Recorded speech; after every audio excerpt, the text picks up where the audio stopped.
When asked last month by Jimmy Fallon about a rumor that Seahawks quarterback Russell Wilson could end up with the Giants, Wilson said, "I'm not sure if the Seahawks are gonna let me get away." That response glosses over the more fundamental question of whether Wilson would like for the Seahawks to let him get away.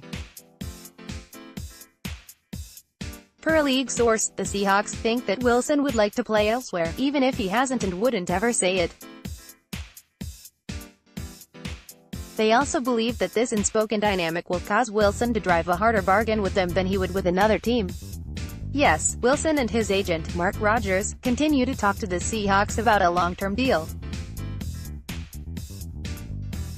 And, yes, under the right financial circumstances, Wilson will sign what would be a third contract in Seattle.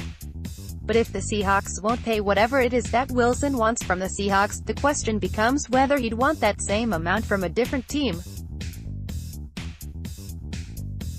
The answer to that question won't be known unless and until the Seahawks and Wilson fail to work out a contract before Wilson's stated deadline of April 15th, and whether the Seahawks would at some point explore the possibility of trading Wilson elsewhere.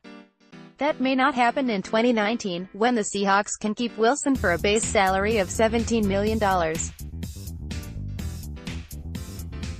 It becomes more likely if when Wilson initiates the year-to-year, Kirk Cousins-style approach under the franchise tag, with $30.34 million becoming the price tag for keeping him in 2020, and when Wilson's leverage on a long-term deal would skyrocket, given that the franchise tag would move to $36.4 million for 2021 and, given the 44% rule for a third tag, to $52.43 million for 2022.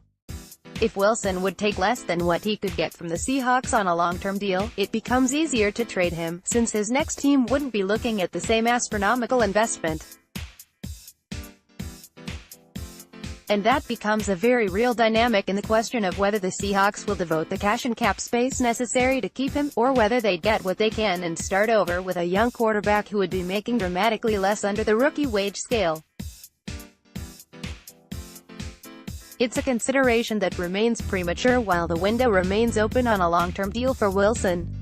But if, when April 15th without a long-term deal between the Seahawks and Wilson, the question of whether would take less from a different team becomes highly relevant to whether the Seahawks could find a trade partner, if that's the route the team chooses to take instead of paying him unprecedented franchise tag money on a year-to-year basis.